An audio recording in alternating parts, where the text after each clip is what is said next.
በኢሳያስ እግር እየተተኩ በኢሳያስ ኮቴ እየተተኩ አንድ የግብጽ አንድ የሳውዲ የሚያመላልሳቸው ነገር ምንድነው? ይህም መነጋገሪያ የሆነው ጉዳይ የጌታቸው ረዳ በዛ አፍሪካ ሪፖርት ላይ የጻፉት ጽሑፍ ነው። በሀገሪቱ የሚኖረው የታጠቀ ሰራዊት መከላከያ ሰራዊት ብቻ ነው የሚል ፊርማ ተፈርሞ የፕሪቶሪያው ስምምነት የተፈረመው ማሸነፍ እየተቻለ በጦርነት ማሸነፍ እየተቻለ ነገር ግን በሰላም ማሸነፉን ምርጫ በማድረግ ነው።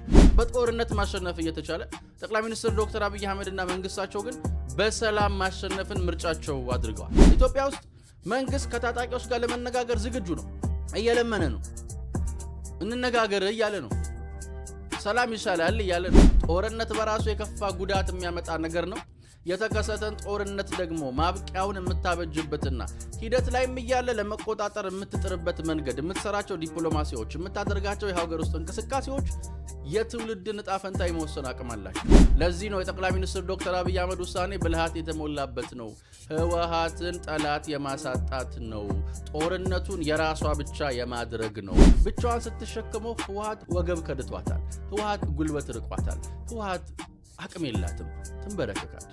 የአማራ ክልል ከፍተኛ የቢሮ ኃላፊ የነበረ ሰው ከሻዕቢያ በየወሩ $2000 የሚከፈለው ነበር። ማን ነው እዚህ ሆኖ የሚላላከው? ማን ነው እዚህ ሆኖ ችግር እየፈጠረ ያለው? ማን ነው ችግሮች ስር እንዲሰዱ እያደረገ ያለው የሚለውን ነገር ማንሳት ያስፈልጋል። በመሃል አዲስ አበባ ወዳጅነት ፓርክ አጠገብ እንዲሁም መራዳ ፓርክ ፊት ለፊት 10% ቅድመ ክፍያ ብቻ ከፍለው እንዲሁም የባንክ ብድር ተመቻችቶሎት የቤት ባለቤት ልናደርጉ ነው። ሜሪት ሪል ስቴት በመሃል ፒያሳ 24 ሰዓት ባልተቋረጠ ፖስቴሽን ቴክኖሎጂ የግንባታ ጥበብ ቤቶን እየገነባን ነው።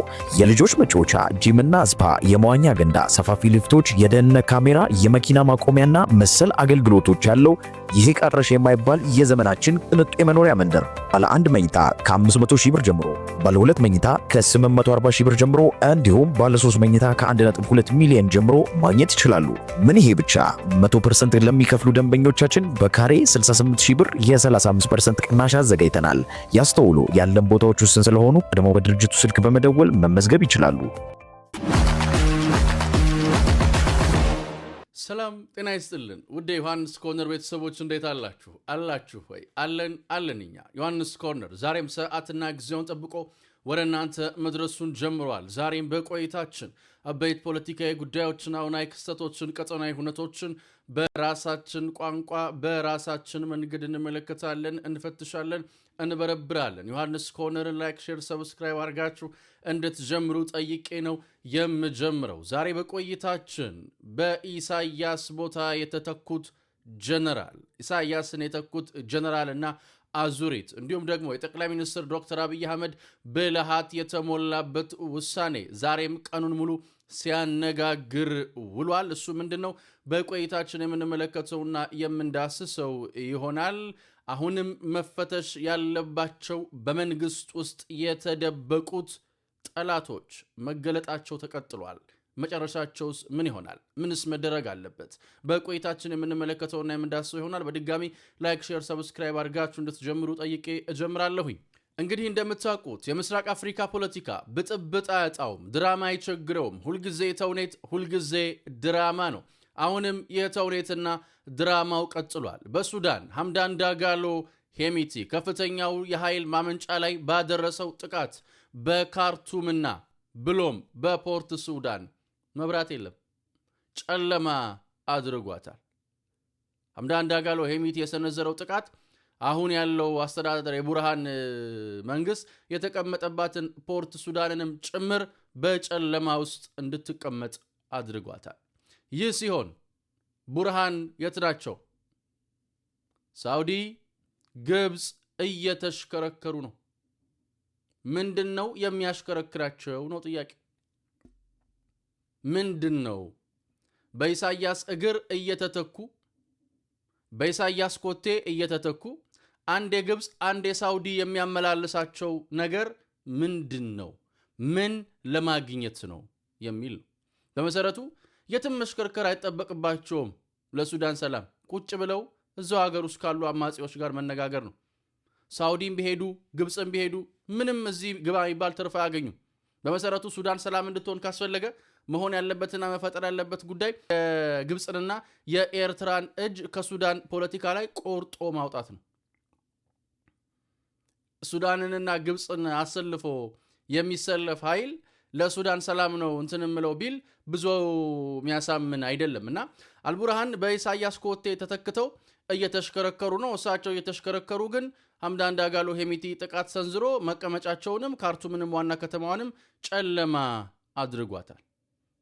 ይሄ በደንብ እንትን የሚል ጉዳይ ነው፣ የሚያነጋግርም ጉዳይ ነው። እንግዲህ ሰላም እንዲሆን እንመኝላቸዋለን። ይህንን ጉዳይ ያነሳሁት ግን ዛሬ ቀኑን ሙሉ በአንድ ጉዳይ ላይ መነጋገሪያም ሆኗል። ይህም መነጋገሪያ የሆነው ጉዳይ የጌታቸው ረዳ በዛ አፍሪካ ሪፖርት ላይ የጻፉት ጽሑፍ ነው። ትላንትና ምሽት በላይቭም አንስተነው ነበረ። አሁንም መነጋገሪያነቱ ቀጥሏል። ነገር ግን የሱዳንን ሁኔታ ስንመለከት ጠቅላይ ሚኒስትር ዶክተር አብይ አህመድ የወሰኑት ውሳኔ ምን ያህል ብልሃት የተሞላበት እንደሆነ እናነሳዋለን። ይኸውም የፕሪቶሪያው ስምምነት የተፈረመው ማሸነፍ እየተቻለ በጦርነት ማሸነፍ እየተቻለ ነገር ግን በሰላም ማሸነፉን ምርጫ በማድረግ ነው። ጦርነት መኖሩ ብቻ አይደለም። ጦርነትን ሃንድል የሚደረግበት ሂደት ነገሮችን የመወሰን ሂደቱ በጣም ወሳኝ ነው። የሱዳንን ታሪክ ከ2-3 ዓመት በፊት መለስ ብለን ብናየው ምናልባት እንዲህ አይነት ብልሃት የተሞላባቸውን ውሳኔዎች የሚወስኑ ሰዎች ቢኖሩ ዛሬ የደረሱበት ቦታ ላይ ደርሱ ይችሉ ነበር። ነገር ግን ጠቅላይ ሚኒስትር ዶክተር አብይ አህመድ በጦርነቱ መጨረሻ ላይ ጌታቸው ረዳም እንደተነገረው ተከበን ነበር፣ አብቅቶ ነበር። አድኑኝ የሚሉ ድምጾች ከዛም ከዚህም ጌታቸው ረዳ ጋር ይሰሙ ነበር። እነ ደብረጽዮን ከሞት ታደገን ይሉት ነበር። ትናንትና ማንስተነዋል። ያ በሆነበት ሁኔታ ማሸነፍ እየተቻለ በጦርነት ማሸነፍ እየተቻለ ጠቅላይ ሚኒስትር ዶክተር አብይ አህመድና መንግስታቸው ግን በሰላም ማሸነፍን ምርጫቸው አድርገዋል። እስካሁኗ ሰዓት ድረስም እየተሞከረ ያለውና እየጣሩ ያሉት ለዚህ ነው። በነገራችን ላይ ጌታቸው ረዳ ከገለጻቸው ነገሮች መካከል በጣም ሊሰመርበት የሚገባው አንዱና ዋነኛው ጉዳይ በሀገሪቱ የሚኖረው የታጠቀ ሰራዊት መከላከያ ሰራዊት ብቻ ነው የሚል ፊርማ ተፈርሟል። ያን ህወሓት አክብራለች ወይ ሌላ ጉዳይ ነው። አሁን ህወሓቴ ግዛቴ ምናምን የፕሪቶሪያ ስምምነትን ለምን እንትን አትባይም ስትባል ሁሉ ጊዜ የምታነሳው ግዛቴ የሚል ጨዋታ ነው። እሱ ግዛቱ አስጨንቋት አይደለም። በኤርትራ መንግስት በጎን እየጠራች የምታስወስደውን ቦታ ለቆ እንዲወጣ ትእዛዝ ሲሰጥ አይ የያዘውን ቀበሌ 50 ምናምን ቀበሌ ይልቀቅ ምናምን ሲባል እነ ሞንጆሪኖ ምን ይላሉ? ኧረ አይለቅም። እንደዚህ የሚሉት እኮ ስላለ አይደለም የኤርትራ መንግስት ኤርትራን መውረር ስለሚፈልጉ ነው ብለው የገዛ ሀገራቸውን ይከሳሉ። ይህም በሆነበት ሁኔታ ጠቅላይ ሚኒስትር ዶክተር አብይ አህመድ ነገሮችን ለመቆጣጠር የፌዴራሉ መንግስቱ ነገሮችን ለመያዝ እየሞከረበት ያለው መንገድ ሰላምን ምርጫ ያደረገ ነው። አንዳንድ አካላቶች ትላንትናም በላይቭ ስናነሳው ነበር ከጌታቸው ረዳ ጽሑፍ ጋር ተያይዞ በርካታ ጉዳዮችን እያነሱ ነው። ዛሬም ይኸውም በተለይ ጌታቸው ረዳ ያነሳው ጠቅላይ ሚኒስትሩ በከፍተኛ ጥረት ሰላሙ እንዲመጣ ማድረጋቸው አንዳንዶቹን ነገሮች እንደውም ይቅሩ ከኛ ይቅር ሰላም ይሻላል እንዳሉ ይሄም የሆነበት ምክንያት ለትግራይ ህዝብ ሰላምና ደህንነት ለኢትዮጵያ ዘላቂ ሰላምና ጠቀሜታ ምክንያቱም ሃንድል መደረግ አለባቸው የአንዳንድ ነገሮች ፍጻሜ የሌላ ነገሮች ጅማሬ እንደሚሆኑ ማሰብ በጣም ወሳኝ። ስለዚህ የነገሮች ፍጻሜ የሌላ ነገሮች ጅማሬ መሆኑን ካመንን አትሊስት የሚጀመረው ነገር በበጎ መንገድ መጀመሩን እርግጠኞች መሆን ግድ ይለናል። እሱን በጣም ብልሃት በተሞላበት መንገድ ነው ጠቅላይ ሚኒስትር ዶክተር አብይ አህመድ በከፍተኛ ሁኔታ ሃንድል ማድረግ የቻሉትና ይሄ በጣም ሊያስመሰግናቸው ነው እንጂ ያን ያህል መነጋገሪያም ሊሆን የሚገባው ጉዳይ አይደለም። እውነቱን ማወቅና ማረጋገጥም ያስፈልጋል። የፕሪቶሪያ ሰላም ስምምነትን ትሩፋት ገፍተ ንቃና ንቃት ችሎ አይዘለቅም። እንደዛ የሚናቅና የሚገፋ ጉዳይም ስላልሆነ ማለት ነው። የፕሪቶሪያ ሰላም ስምምነት ለምን ተፈረመ፣ ለምን ዳኑ፣ ለምን ተረፉ፣ ለምን ሰው ሆኑ፣ ለምን ጨርሶ አልጠፉም ብሎ ካኮረፈ ሰው ጋር ሆነ ፕሪቶሪያ ስምምነት በሚል እስክስታ ከዛ ያተረፈ አካል ላይ ቃጣ ወጥረ ከዛ ትላንት እንዳተርፍ የተባለው አካልን ውጣ ከሀገሬ ሲባል አይ እንደዛ የሚሉት እኮ ሊወሩ ነው ብለህ አክሮባት እየሰራ እንደው ለወሬ ነጋሪም የማይመች ውስብስብ የሆነ ፖለቲካ እየተጫወትክ አይደለም የሚቀጥለው። ጌታቸው ረዳ ፍርጥርጥ አድርጎ ነው እውነቱን የተናገረው። ፍርጥርጥ አድርጎ ይሄንን በደንብ አድርጎ ማስመር ያስፈልጋል። ጌታቸው ረዳ ባይናገረው ነገ ከነገ በስቲያ ዲፕሎማቶቹ እነ ባሳንጆ እነ ማይክ ሐመር ይናገሩት ይሆናል። ነገ ሲጽፉ ይጽፉታል። ታሪክ ነው። እማኛል ክዳት ክዶም አጣጥላት አጣጥሎም ገፍታት ገፋው። ምክንያቱም የሚታይ ለውጥን ስለተመለከትን ማለት ነው። የሚታይ ነገር ስለተመለከትን እና ይህንን ጉዳይ ከሱዳኑ ሁኔታ ጋር ማያይዞ መመልከት ይቻላል። ኢትዮጵያ ውስጥ መንግስት ከታጣቂዎች ጋር ለመነጋገር ዝግጁ ነው። እየለመነ ነው። እንነጋገር እያለ ነው። ሰላም ይሻላል እያለ ነው። በተቃራኒው በሱዳን መንግስት ራሱ ችግር የለም መንግስት ነኝ የሚለው አካል በራሱ ጠባጫሪ አካላትን ሰብስቦ እንትን ነው የሚለው ይሽከረከራል። ሃንድል ማድረግ ያስፈልጋል። ጦርነት በራሱ የከፋ ጉዳት የሚያመጣ ነገር ነው። የተከሰተን ጦርነት ደግሞ ማብቂያውን የምታበጅበትና ሂደት ላይም እያለ ለመቆጣጠር የምትጥርበት መንገድ፣ የምትሰራቸው ዲፕሎማሲዎች፣ የምታደርጋቸው የሀገር ውስጥ እንቅስቃሴዎች የትውልድን ዕጣ ፈንታ የመወሰን አቅም አላቸው። ከዛ አንጻር ኢትዮጵያ የፕሪቶሪያ ስምምነትን የተፈራረመችበት መንገድ የፕሪቶሪያ ስምምነትን የተፈራረመች ብቻ አይደለም፣ የፕሪቶሪያ ስምምነቱ ላይ የተፈረሙ ነጥቦች ተፈጻሚነት ያገኙ ዘንድ አስቻይ ሁኔታዎችን ለመፍጠር የፌዴራሉ መንግስት የሄደበትን ርቀት መስመር በመስመር ረድፍ በረድፍ ማውሳትም ማንሳትም መገንዘብም ያስፈልጋል። በልካቸው ማለት ነው። በልኩ የማይገለጽ በልኩ የማይብራራ ነገር መጨረሻው ጥሩ ስለማይሆን መጨረሻው እንደነ ሞንጆሪኖ እና እንደነ ደብረጽዮን ያሉ እኔ ሁለቱ ሰዎች ያው ጃክና ሮዝ ነው የሚመስሉኝ። አባዬ አንተ ጀምር እማዬ አንተ ጀምር እንደሚባባሉት ቲክቶክ ላይ እንዳሉ ሰዎች ናቸው። ደብረጽዮንና ሞንጆሪኖ አባ አንተ ጀምር እማ አንቺ ጀምር እየተባባሉ ነው። ለምን እንደማይተውን አላውቅም። በእያንዳንዱ ሁኔታ የፕሪቶሪያ ስምምነትን ጌታቸው ረዳም እንዳለው ትናንትናም እንዳነሳ ነው ለምነው አድነን ብለው አትርፈን ብለው ከጉዳውጣን ብለው ተፈራረመው ሲያበቁ ይላሉ መተው የገዛ ሀገሩን ጦርነት መቆጣጠር ያልቻለውን አልቡርሃንን ጦር ያከራዩ ከዛስ ጦር ስበው ሊያመጡ እየሞከሩ ኢትዮጵያን ችግር ውስጥ ለማስገባት ይለፋሉ። ሰዎቹ ጤነኞች አይደሉም። ጀነራሎቻቸው ሰሞኑን እዚህም እዚያም ከሀገር ለመውጣት እንትን ሲሉ ሴላቸውን ሲገነቡ ከዛ ዳያስፖራቸውን እንደ እንትን እንዲሉ በየእንትኑ በፊት እንዲጮሁ ምናምን እየቀሰቀሱ ነው። ሰሚ አጥተዋል። ለዚህ ነው የጠቅላይ ሚኒስትር ዶክተር አብይ አህመድ ውሳኔ ብልሃት የተሞላበት ነው። ህወሓትን ጠላት የማሳጣት ነው። ጦርነቱን የራሷ ብቻ የማድረግ ነው። ለትግራይ ህዝብ ትከሻ ላይ ወስዳ የምታስቀምጠውን የችግር ማዕት አይ ብሎ የትግራይ ህዝብ እንዲገፋባትና ብቻዋን እንድትሸከመው ማድረግ ነው። ብቻዋን ስትሸከመው ህወሓት ወገብ ከድቷታል። ህወሓት ጉልበት ርቋታል። ህወሓት አቅም የላትም። ትንበረከካለች። በመሃል አዲስ አበባ ወዳጅነት ፓርክ አጠገብ እንዲሁም መራዳ ፓርክ ፊት ለፊት 10% ቅድመ ክፍያ ብቻ ከፍለው እንዲሁም የባንክ ብድር ተመቻችቶሎት የቤት ባለቤት ልናደርጉ ነው። ሜሪት ሪል ስቴት በመሃል ፒያሳ 24 ሰዓት ባልተቋረጠ ፖስቴሽን ቴክኖሎጂ የግንባታ ጥበብ ቤቶን እየገነባን ነው። የልጆች መጫወቻ፣ ጂምና ስፓ፣ የመዋኛ ገንዳ፣ ሰፋፊ ሊፍቶች፣ የደህንነት ካሜራ፣ የመኪና ማቆሚያና መሰል አገልግሎቶች ያለው ይሄ ቀረሽ የማይባል የዘመናችን ቅንጡ የመኖሪያ መንደር ባለ አንድ መኝታ ከ500 ሺህ ብር ጀምሮ ባለ ሁለት መኝታ ከ840 ሺህ ብር ጀምሮ እንዲሁም ባለ 3 መኝታ ከ1.2 ሚሊዮን ጀምሮ ማግኘት ይችላሉ። ምን ይሄ ብቻ 100% ለሚከፍሉ ደንበኞቻችን በካሬ 68 ሺህ ብር የ35% ቅናሽ አዘጋጅተናል። ያስተውሉ፣ ያለን ቦታዎች ውስን ስለሆኑ ቀድሞ በድርጅቱ ስልክ በመደወል መመዝገብ ይችላሉ። ይሄንን በደንብ አድርጎ ማወቅም በደንብ አድርጎ መረዳትም ማስመርም ያስፈልጋልና ጌታቸው ረዳ የገለጻቸውን እውነቶች አሁን ካሉ ሱዳን ውስጥ ካሉ ሁኔታዎች ጋር አያይዘንና አዛምደን ስንመለከት ምን ያህል ብልሃት የተሞላበት ሁኔታዎች እንደሆኑ የሚያሳይ ነው። የአልቡርሃን በኢሳያስ እግር እየተተኩ እዚህም እዛም መታየትም ያው ሁለት ተሸናፊዎች የአንዲት ተሸናፊ ሀገር ተከፋዮች አቅጣጫ ወዴት እንደሚሄድ የሚናገር ነው። ብዙ እንትን የሚል ጉዳይ አይደለም። ያው ቀጠናው ላይ ያሉ ጉዳዮች አስቂኝ ናቸው።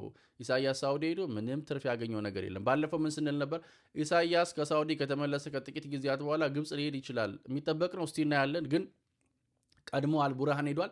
ይተካሉ ወይ የሚለውን አብረን የምንመለከተው ነው የሚሆነው። በኤርትራ ውጥረት እንደነገሰ የኤርትራ ጦር ቤቶች ውስጥም ውጥረት እንዳለ እና ጀነራል ፊሊጶስም አካባቢ ብቻ ብዙ ነገሮች እየተሰሙ ነው። ያው ሰላም ይሻላል፣ ንግግር ይሻላል ነው የምንለው። አሁን ቡራንም እንዲህ ከሚሽከረከር ከዳጋሎ ጋር ቢነጋገር ይሻላል።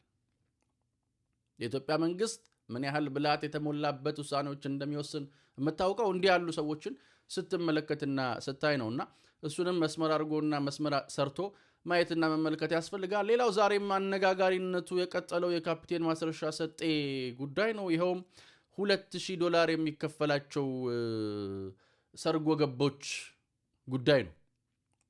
መፈተሽ አለበት። ሁሌ የሚነሱ ነገሮች እኚህ ናቸው። ባንዳ በየዘመኑ አለ። ትላንትም እንዳነሳ ነው። ባንዳ በየዘመኑ አለ። ባንዳ በየዘመኑ ይኖራል፣ ወደፊትም ይኖራል። እንዲህ አይነቶቹም ባንዳዎች ግን አይቀጡ ቅጣት መቅጣት ያስፈልጋል። ምክንያቱም አሁን መረጃ የሚሰጠው አካልም አለ። እነ ካፒቴን ማስረሻ ሰጤ መረጃውን እየሰጡ ነው፣ እየተናገሩ ነው። የድርድሩ የንግግሩ የሰላም ትሩፋት አንዱ ይሄ ነው። ማነው ኢትዮጵያን የሚያወጋው? ማነው ኢትዮጵያን የሚያስወጋው? ስለ $2000 ሰምተን እንመለስ እስቲ። እኔ አንድ ማስታውሰው የአማራ ክልል ከፍተኛ የቢሮ ኃላፊ የነበረ ሰው ከሻቢያ በየወሩ $2000 የሚከፈለው ነበሩ። እስከ መቼ ድረስ ማለት ነው? እኔ አሁንም ቀጥሎ ሊሆን ይችላል። እኔ ባህር ዳር በነበርኩበት እና እኔ ይሄ ጦርነት የግጭት ከመከሰቱ በፊት ጀምሮ አሁን ሊያድግ ይችላል። ያ ገንዘብ በእርግጠኝነትም አድጓል። $2000 የሚያዘረዝርለት የሚልክለት ልጅ እዚሁ አዲስ አበባ አለ። እንደው ለማስታወስ የሚያህል ነው። እንዳያችሁት ነው። የውስጥ አርበኛውን ማጥራት አስፈላጊ ነው። በአማራ ክልል ያለውን የጸጥታ ቢሮ የሚመሩ ሰዎች፣ በመንግስት ተቋማት ውስጥ ያሉ ሰዎችን መፈተሽና መበርበር ያስፈልጋል። ማነው እዚህ ሆኖ የሚላላከው? ማነው እዚህ ሆኖ ችግር እየፈጠረ ያለው? ማነው ችግሮች ስር እንዲሰዱ እያደረገ ያለው የሚለውን ነገር ማንሳት ያስፈልጋል። ጦርነትን ከባድ የሚያደርገው በተለይ እንደ ኢትዮጵያ ባሉ ሀገራት ላይ በነገራችን ላይ እንዲህ ያለውን የሰፈር ዱርዬ ሁካታን ትንሽ ከበድ የሚያደርገው እንዲህ ያለ ከግጭት የሚያተርፉ አካላት መኖራቸው፣ ከጦርነት የሚያተርፉ አካላቶች መፈጠራቸው፣ በየጊዜው እየፈሉ መሄዳቸው፣ ከነዛ ውስጥ ደግሞ እንደዚህ በመንግስት ማሊያ የሚጫወቱ መኖራቸው ደግሞ ትንሽ ያወሳስበዋል። ምክንያቱም ሰላም ከሆነ ቀፈታቸውን እንደማይሞላ ያውቃሉ። ሰላም ከሆነ ማስቀጠል እንደማይችሉ ያውቃሉ። ሰላም ከሆነ እንዲህ አይነት ዶላር እንደማያገኙ ያውቃሉ። በጣም በሚገርም ሁኔታ አሁን ዶላሩ ጨምሯል አሉ፣ ተወዷል። የሚገርም እኮ ነው። ተወዷል ምን አማርኛ ራሱ እንደሆነ አሁን ሊወድ የባንዳነት ዋጋው ማለት ነው። ባንዳነት ተወዶ ዋጋው ጨምሮ ከፍ ብሎ እዚህ ደርሶ እንደዚህ እየተባለ ነው። እንግዲህ ጉድ አይደለ? አሁን እንደው ዘመነ ጉርምቢጥ ጉድ አይደለም? የምሬን እኮ ነው። ይሄ እኮ ጉድ እኮ ነው። እንደው ለሰሚም ግራ እኮ ነው። ከዛ ለነጻነት ነው የምታገለው። ነጻነት ስምህ ነው መሆን ያለበት። ማለት ስምህ ነው ነጻነት። የሆድህ ስም ነው፣ የጨጓራ ስም ነው፣ የአንጀትህ ስም ነው። ግራ ነው የሚገባኝ። ማለት እንዲህም ያለ የነጻነት ታጋይነት የለ። በነጻነት ስም፣ በነጻ አውጭነት ስም ለህዝብ ችግርና ባርነት ነው የምትታገሉት ነው። እንደዛ ከሆነ ያስኬዳል። ግን እነኚህን በህግ መጠየቅ ያስፈልጋል። የሚገኙ መረጃዎች ተጠቅሞ እነዚህን መቅጣት ያስፈልጋል። መንግስትም ይህን እንደሚያደርግ የሚጠበቅ ነው። በእርግጥ መንግስት ነው። ከኛ የተሻለ ነገሮችን እንደሚረዳ እንደሚመለከት እናምናለን። እንደው ዝም ብለን እንደው እናንሳው በሚል ነው እንጂ መንግስት በደንብ ይህን ጉዳይ እንደሚመለከተው የሚያጠራጥር ነገር አይሆንም። እንዲህ ያለ ስራዎችን የሚሰሩ እንዲህ አይነት ሀገር ሻጭ ባንዳዎችን፣ እንዲህ አይነት ሀገር ሻጭ ዱርዬዎችን በመንግስት ማሊያ ተከልለው ኢትዮጵያ ላይ ስጋት ለመደቀን የሚሞክሩ አሁን ማስረሻ ሰጤ እንደገለጣቸው ያሉ ሰዎችን በደንብ አድርጎ በህጋዊ መንገድ መጠየቅ ያስፈልጋል። ተቋማትን ማጥራት ያ ኢትዮጵያ የምትድንበት መንገድ ነው። ያ ኢትዮጵያ የምትሽርበት መንገድ ነው። ህመሟ የሚሽርበት መንገድ ነውና መንግስትም እሱን እንደሚያደርግ የሚጠበቅ ነው። በደንብ እያንዳንዱ እንዲህ አይነት ንግግሮች፣ እንዲህ አይነት ወደ ሰላም መምጣቶች የሚኖሩ ትሩፋቶች ይህም ስለሆነ ማለት ነው። እና በጣም በሚገርም ሁኔታ የነጋሽ ዶላሩ ጉድ ብዙ ነው። ገና ብዙ እንሰማለን። ብዙዎቹ ወደ ሰላም በመጡ ቁጥር የሻቢያ ረጅም እጆች እስኬት እንደተዘረጉ፣ ባንዳዎች ምን ሲያደርጉ እንደከረሙና እንደሰነበቱ ወደፊትስ ምን ለማድረግ እንደሚያስቡና እንደሚያቅዱ መስማታችን አይቀርም። የነጋሽ ዶላሩ ጉድ ብዙ ስለማያልቅ እንደው ኢትዮጵያ በዚህ ሁሉ ባንዳ ውስጥ መሃል መቀጠሏ በዚህ ሁሉ ኦታ መሃል ከፍ ብላ መታየቷ እንደው እጅግ የሚደንቅ ጉዳይ ነው። በቃ ኢትዮጵያችን ምንም ቢፈጠር መቀጠል እንደምትችል ምንም ቢፈጠር መኖር እንደምትችል በደንብ የሚያሳይ ነው። በዚህ ሁሉ ውስጥ ነው የሁሉ ነገር የተሳካ ያለው። በዚህ ሁሉ ውጥንቅጥ ውስጥ ጎታች ውስጥ በመንግስትም ማሊያ ስም በምንም እንትን ስም ሀገሩን ለማጥቃት የሚሞክር ባንዳ ባለበት ነውና እንዲህ የሆነ ያለው። ሁሉም በጊዜ ሂደት ይጠራል። የተሰገሰጉ ባንዳዎችም መንግስት ቤትም ህዝብ ውስጥም የተሰገሰጉ ባንዳዎች እየጠሩ ኢትዮጵያችን እያሸነፈች ትቀጥላለች። እኛ ግን ሁሌም እንደምንለው እንደማይለወጥ አንድና ውድ ቃል አዲስ ትውልድ አዲስ ተስፋ፣ ሁሉም ጥሩ ይሆናል፣ ሁሉም በጎ ይሆናል፣ ሁሉም ሸጋ ይሆናል። የኔና የናንተ ሀገርም እንደ ልማዷ ታሸንፋለች፣ እንደ ልማዷ ድል ታደርጋለች። ፈጣሪ ኢትዮጵያና ህዝቦቿን አብዝቶ ይባርክ። ውድ ዮሐንስ ኮርነር ቤተሰቦች ቸር ቆዩን። የነገ ሰው ይበለን። ቼርስ